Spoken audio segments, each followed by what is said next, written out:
A'udzubillahi minasyaitonirrajim. Bismillahirrahmanirrahim. Assalamualaikum warahmatullahi wabarakatuh.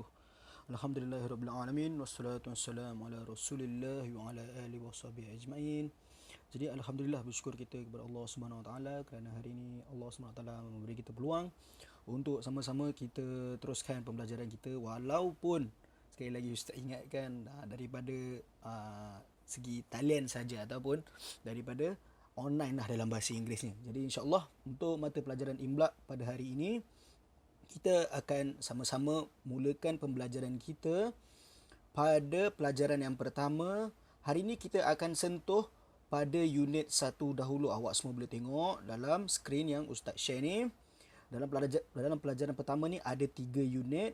Namun pada hari ini kita akan sentuh hanya pada unit yang pertama sahaja. Untuk itu kita tengok apakah dia tajuk mata pelajaran yang pertama. Pelajaran pertama yang diberi nama huruf hamzah di awal, di tengah dan juga di akhir kalimah. Baik, itu tajuk besar dia. Tapi kita tengok kepada unit 1, iaitu tajuk kecil ataupun tajuk khusus yang akan kita belajari sama-sama pada hari ini. Baik, kita tengok sama-sama. Siapa yang ada buku teks boleh buka, boleh tengok muka surat pertama. Yang tak ada buku teks pun tak apa, boleh terus rujuk je dalam video yang ustaz bagi ni. Kita tengok unit yang pertama iaitu huruf hamzah di awal kalimah. Awak semua mungkin ada setengah daripada awak semua dah boleh bayangkan, murid-murid tahun 4, macam mana huruf huruf hamzah di awal kalimah. Mungkin ada orang yang tahu, mungkin ada orang yang tak tahu. Tak apa, itu tak ada masalah kan. Kita tengok sama-sama apakah dia maksudnya. Baca dan fahami. Bismillahirrahmanirrahim. Huruf hamzah. Huruf hamzah ustaz rasa semua tahu kan. Rasanya darjah 4 insya-Allah. Tak ada masalah untuk tahu mengenai huruf hamzah di awal. Ialah huruf hamzah di awal kalimah ditulis di atas huruf alif. Jadi nak senangkan, awak bayangkan saja huruf alif kan, huruf alif. Kemudian di atas huruf alif itu ada huruf hamzah. Ustaz rasa dah ada beberapa daripada awak semua dah boleh bayangkan. Alhamdulillah. Okey, kita teruskan kepada muka surat yang kedua. Perhati dan baca contoh hamzah di awal kalimah dan ayat. Dekat sini kita akan sama-sama tengok contoh dia, macam mana rupa bentuk alif. Lepas tu ada pula hamzah dekat dalam kalimah tu. Macam mana yang tadi ustaz tunjuk beria guna tangan begini. Okey, baik, dekat situ ada 5. Ustaz akan zoomkan sikit. Kita tengok perkataan yang pertama iaitu amara. Contoh dia dalam perkataan dalam ayat ini, amarani rabbi bis-salati. Dekat situ, dekat mana? Dekat perkataan pertama ni, dekat mana dia punya huruf alif dia? Dekat mana huruf hamzah, contoh hamzah dia? Di sini. Di sini ada tu. Yang tak perasan. Yang tak perasan boleh tengok dekat huruf alif. Huruf alif yang berwarna merah tu. Baik. Seterusnya, nombor 2. Amala.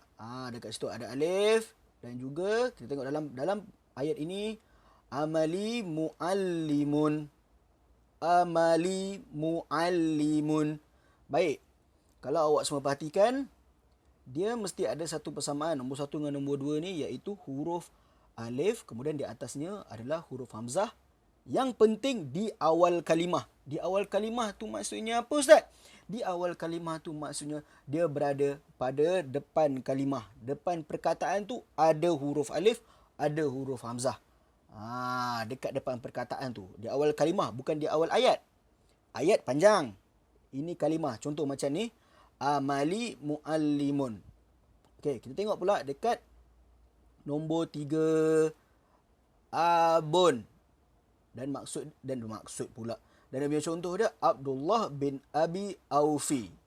Kita tengok dekat sini, ada 2 huruf alif ataupun ada 2 huruf hamzah di awal kalimah, iaitu abi dan juga aufi.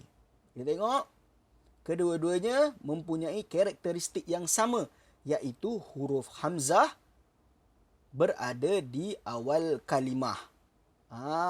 Berada di awal kalimah. Ini dia kalimah abi, kalimah aufi dan kedua-duanya ada huruf hamzah. Baik.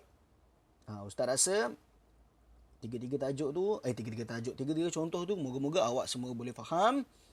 Dan ini adalah firman Allah Subhanahu wa taala. Ustaz bacakan yang atas ini sahaja, suratul Baqarah ayat 4 dan ayat yang kelima.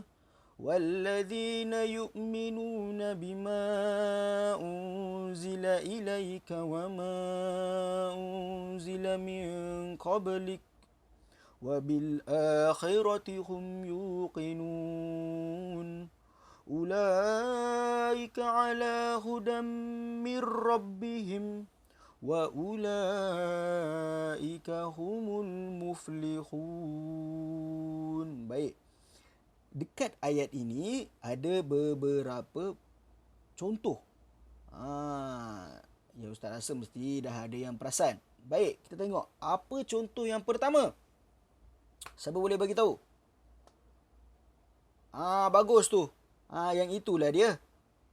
Yang pertama iaitu pada perkataan, pada kalimah unzila. Pada kalimah unzila. Sebab kat situ ada huruf hamzah. Huruf hamzah yang terletak di atas alif di awal kalimah. Begitu juga dengan nombor 2 sama unzila. Dan nombor 3 siapa boleh bagi tahu? Betul. Nombor 3 ialah pada perkataan ulaika. Ulaika. Awak tengok kesemua empat contoh ini mempunyai karakteristik yang sama, iaitu huruf hamzah yang terletak di atas alif di awal kalimah. Memang sengaja Ustaz ulang banyak kali biar awak semua boleh ingat. Moga-moga awak semua boleh ingat apakah itu huruf hamzah di awal kalimah. Baik. Ustaz rasa itu sahaja untuk kita punya sesi pembelajaran kita pada hari ini.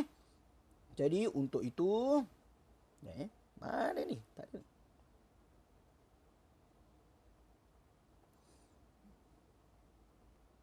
Jadi untuk itu, kita akhiri.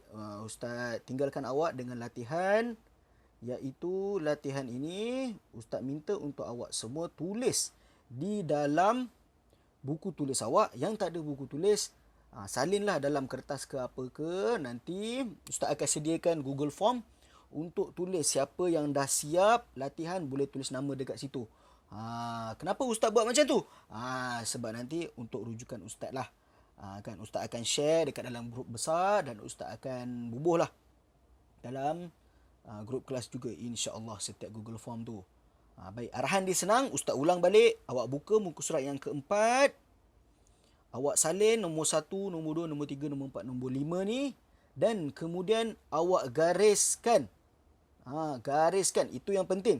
Gariskan yang mana huruf hamzah di awal kalimah. Macam mana yang kita belajar tadi tu. Yang macam tu yang Ustaz nak awak gariskan. Baik. Semoga jelas. Dan Ustaz rasa itu sahaja untuk minggu ini. InsyaAllah kita akan berjumpa lagi pada pelajaran yang akan datang. Semoga awak semua sihat-sihat saja di rumah. Dan awak semua jaga diri. InsyaAllah ada rezeki kita akan mulakan pelajaran kita secara fizikal ataupun face to face ataupun depan-depan lah, orang Melayu cakap kan. Ustaz doakan awak semua sihat di samping keluarga awak.